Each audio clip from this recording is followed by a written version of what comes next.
Imagine une ville encerclée, des murailles immenses, vieilles de 1000 ans.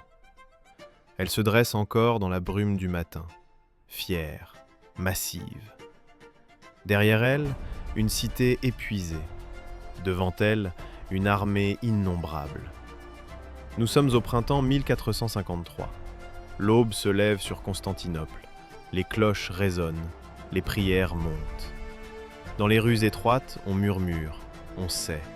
On sent que cette fois, c'est différent. Depuis des siècles, la ville a résisté. Aux Perses, aux Arabes, aux Bulgares, aux croisés.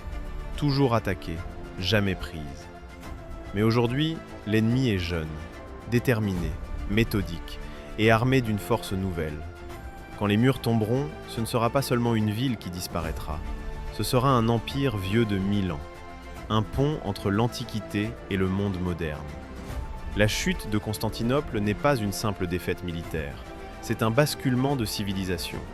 Et en ce matin de printemps, personne ne le sait encore, mais le monde est sur le point de changer. Pendant plus de 1000 ans, Constantinople a été une forteresse, fondée par l'empereur Constantin, capitale de l'Empire romain d'Orient. Une ville riche, savante, sacrée. Ses murailles sont une légende. 3 lignes de pierre, des tours massives, des fossés profonds. Elles ont arrêté presque tous les envahisseurs. Mais en 1453, la réalité est brutale. L'Empire n'est plus qu'une ombre. Autour de la ville, tout est perdu. Les provinces ont disparu, les armées aussi. Il ne reste qu'un îlot, une capitale isolée. À l'intérieur des murs, moins de 50 000 habitants. À peine quelques milliers de soldats pour défendre des kilomètres de remparts. À la tête de cette cité fatiguée, un homme, lucide, courageux, Constantin XI, paléologue, le dernier empereur byzantin. Il sait, il comprend. L'aide de l'Occident n'arrivera pas. Les divisions religieuses ont laissé des cicatrices profondes. Rome promet, mais n'envoie presque rien. Quelques navires, quelques volontaires, pas assez. Constantinople est seule. Face à elle se dresse un jeune sultan, à peine 21 ans, mais déjà obsédé par un rêve, prendre la ville des empereurs.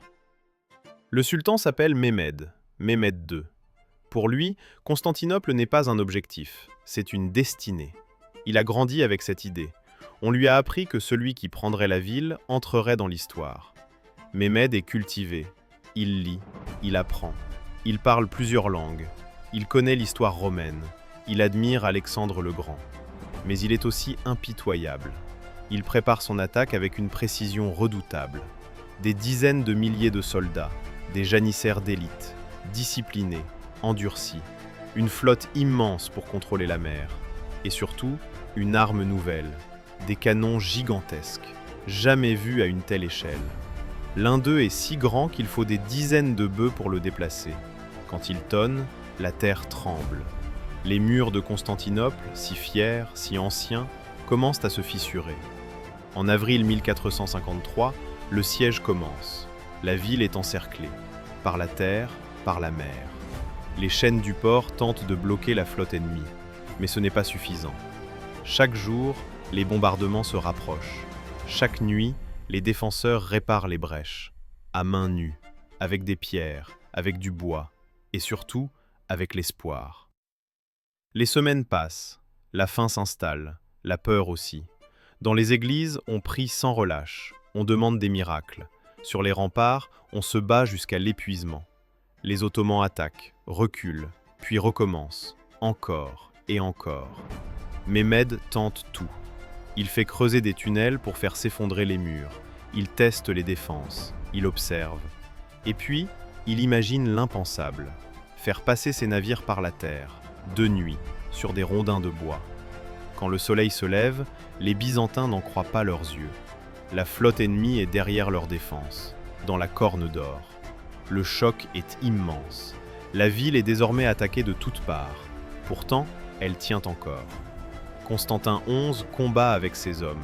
Il refuse de fuir. Il refuse de négocier. Il sait que l'histoire est en marche. Le 28 mai 1453, la nuit tombe sur une ville silencieuse. Dans le camp ottoman, on prie, on se prépare. Dans Constantinople, une dernière procession traverse les rues. Dans Sainte-Sophie, chrétiens grecs et latins prient ensemble. Pour la première fois depuis longtemps. Tous comprennent. Demain sera décisif.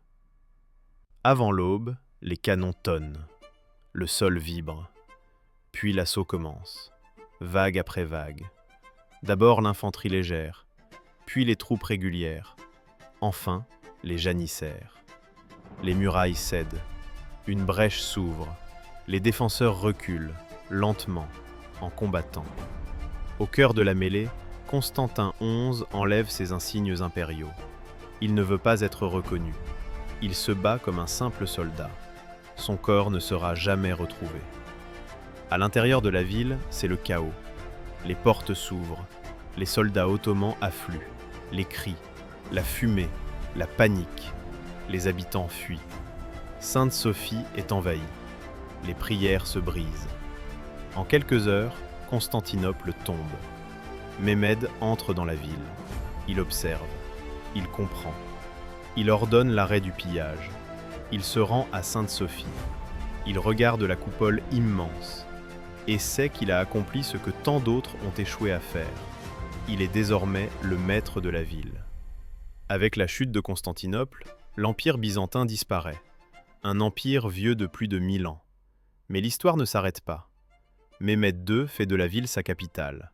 Constantinople devient Istanbul. Sainte-Sophie devient une mosquée. La ville renaît sous un autre visage. Pour l'Europe, le choc est immense. Des savants byzantins fuient vers l'Occident. Ils emportent avec eux des manuscrits anciens, la philosophie grecque, les textes antiques. Le savoir traverse les frontières. Il nourrit la Renaissance. Les routes commerciales changent. Les Européens cherchent de nouveaux chemins, vers l'Ouest, vers l'inconnu.